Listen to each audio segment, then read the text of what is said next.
Hello नमस्ते, प्रणाम सलाम, welcome to Bihar today. Bihar में गंगा किनारे एयरपोर्ट का जाल बिछ रहा है। अभी बिहार में 4 ऑपरेशनल एयरपोर्ट हैं, जिसकी संख्या आने वाले सालों में बढ़कर 8 होने वाली है। दरअसल बिहार में सोनपुर के बाद सुल्तानगंज में दूसरा सबसे बड़ा हवाई अड्डा बनाने की तैयारी जोर शोर से चल रही है। सोनपुर में 4,228 एकड़ जमीन पर नया ग्रीनफील्ड एयरपोर्ट बनेगा, जबकि सुल्तानगंज में 3,064 एकड़ जमीन पर हवाई अड्डे का निर्माण होगा। इस निर्माण के लिए सुल्तानगंज में पहले 931 एकड़ जमीन चिह्नित की गई थी। हालांकि अब ग्रीनफील्ड एयरपोर्ट की भविष्य की संभावनाओं के मद्देनजर 2,133 एकड़ अतिरिक्त जमीन की मांग की गई है। सिविल विमानन निदेशालय ने जिलाधिकारी से अतिरिक्त भूमि की मांग की है। सुल्तानगंज में देश के 22वें ग्रीनफील्ड एयरपोर्ट के निर्माण के लिए बिहार मंत्रिमंडल ने पिछले साल ही मंजूरी दे दी थी। सिविल एविएशन डायरेक्टरेट के सचिव डॉक्टर नीलेश देवरे ने भागलपुर के डिस्ट्रिक्ट मजिस्ट्रेट को एक पत्र भेजा है। उन्होंने पत्र में कहा है कि भागलपुर के सुल्तानगंज में ग्रीनफील्ड एयरपोर्ट के निर्माण के लिए 931 एकड़ भूमि और द्वितीय चरण में पूर्व में स्वीकृत एवं चिह्नित की गई अतिरिक्त प्रस्तावित भूमि का नक्शा जल्द उपलब्ध कराएं। सूत्रों के मुताबिक पटना में डीपीआर बनाने वाली कंपनियों के साथ विमानन निदेशालय के अधिकारियों की नियमित बैठकें हो रही हैं। डीपीआर निर्माण में 1 साल और उसके बाद 3 साल में यह निर्माण पूरा होगा, यानी सन 2030 तक ग्रीनफील्ड एयरपोर्ट का निर्माण पूरा करने का लक्ष्य तय किया गया है। सुल्तानगंज में बनने वाला ग्रीनफील्ड एयरपोर्ट बिहार के सबसे बड़े और प्रमुख हवाई अड्डों में से एक होगा। इस 931 एकड़ से अधिक भूमि पर बनने वाले अंतर्राष्ट्रीय हवाई अड्डे पर 4 किलोमीटर से अधिक लंबा रनवे होगा।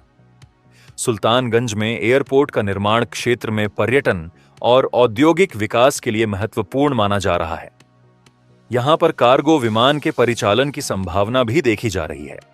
यहां पर मसदी, नौनसर और राजगंज, कसवा, सुजापुर और मंझली गांवों की जमीन का अधिग्रहण किया जाएगा। इसके अलावा हथुआ स्थित सबैया एयरपोर्ट के फिर से शुरू होने की उम्मीद अब तेज हो गई है। केंद्रीय कैबिनेट से मंजूरी मिलने के बाद एयरपोर्ट अथॉरिटी ऑफ इंडिया की टीम ने एयरपोर्ट परिसर पहुंचकर रनवे, जमीन और सुरक्षा व्यवस्था का विस्तृत जायजा लिया। एआई की टीम ने यहां स्थानीय प्रशासनिक अधिकारियों के साथ एयरपोर्ट परिसर का निरीक्षण किया। इस दौरान पुरानी हवाई पट्टी की लंबाई चौड़ाई की माप ली गई और मौजूदा जमीन का भौतिक सत्यापन भी किया गया। अधिकारियों ने नक्शे के आधार पर 4 दीवारी निर्माण, टर्मिनल क्षेत्र और सुरक्षा व्यवस्था को लेकर भी चर्चा की। वहीं सुपौल जिले में स्थित वीरपुर में एयरपोर्ट का निर्माण होगा।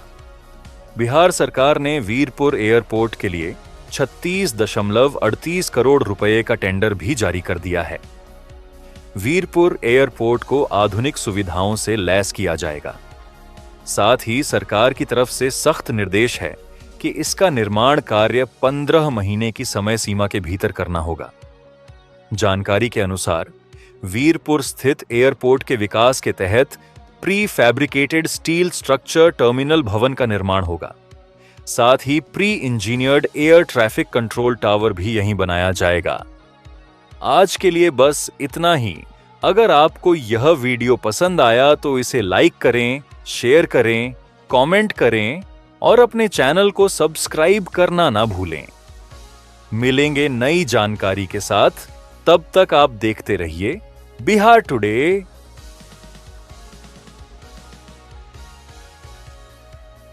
नमस्कार, मैं तेजस्वी, तेजोप्लास्ट मेक इन पूर्णिया, बिहार, भारत से।